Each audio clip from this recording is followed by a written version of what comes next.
ladies and gentlemen, the biggest misnomer in Star Trek history that John Colicos was the first Klingon.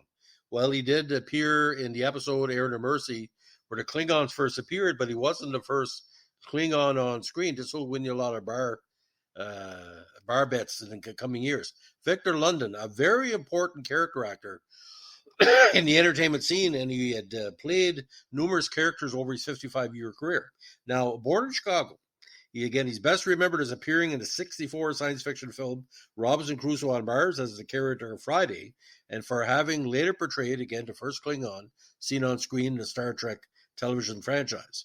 He also appeared in films directed by Robert Wise with George Stevens, and also Batman in the Time Tunnel, the original series. Born in Chicago on December 8, 1929. His father came from a German-American background, and his mother was English. He wanted to work in films from a young age, after enjoying watching him at a cinema where his father worked.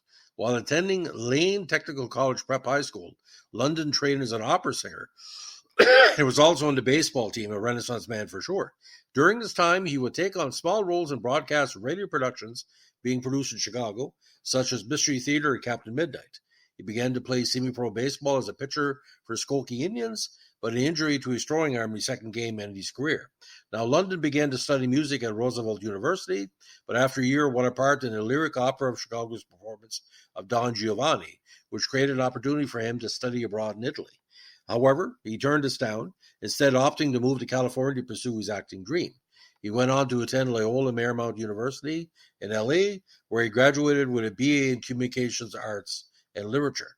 He began to find work in Hollywood, not as an actor, but as a singer. He appeared on the variety show Hootenanny as a folk musician and made 24 appearances on the Red Rose Show in the same capacity. He recorded a handful of songs, later explaining, "We had a couple of turntable hits, but the distribution was poor. They didn't get enough going in sales to do an album." Now, while pursuing an acting career, he also worked as a salesman and as a food distributor. He became known for his portrayal of tough men on screen, as well as Native Americans. By Lundin's own estimation, he made more than 100 different film and TV appearances from the late 1950s to the late 60s. These include such roles as Machine Gun Kelly in the 60s film Mar Barker's Killer Brood.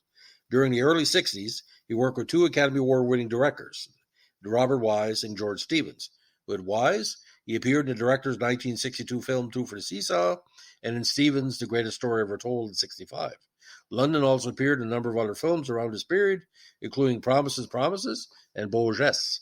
In 1964, he also starred in one of the lead roles in Robinson Crusoe on Mars as Friday. During this period, he also worked as a singing coach, working with all people Lucille Ball for a period.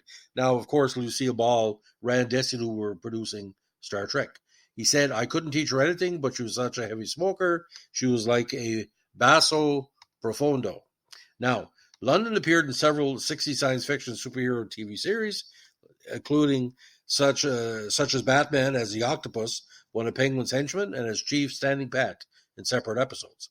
In 1967, he portrayed the Klingon lieutenant, who became the first Klingon to be seen on Errand Of Mercy on screen by virtue of walking into frame moments before John Colicos' core. Lundin had previously auditioned for the role of Spock, which wound up going to Leonard Nimoy instead. He also appeared in other series such as The Time Tunnel and late in his career in Babylon 5. He was a regular at science fiction conventions and continued to sing professionally, including making an appearance on a cruise in the early 2000s.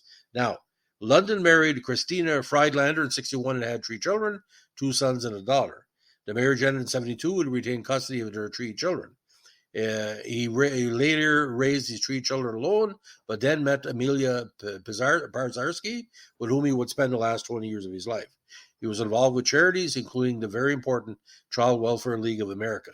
Following a lengthy illness, the very handsome and debonair Lundin died on July 2nd, 2013, in Thousand Oaks, California. But you got to understand, for these science fiction actors like him, or what he called fantasy actors, he had a certain look. He could play kind of ethnic. And I saw him on Star Trek and on Batman. I said to myself, a lot of Star Trek and Batman actors would cross over, but I think the big break for him was never there. He was so close to superstardom because if he would have been chosen as Leonard Nimoy Spock, it'd be a whole different universe. Thanks for listening. Have a good evening. Bye.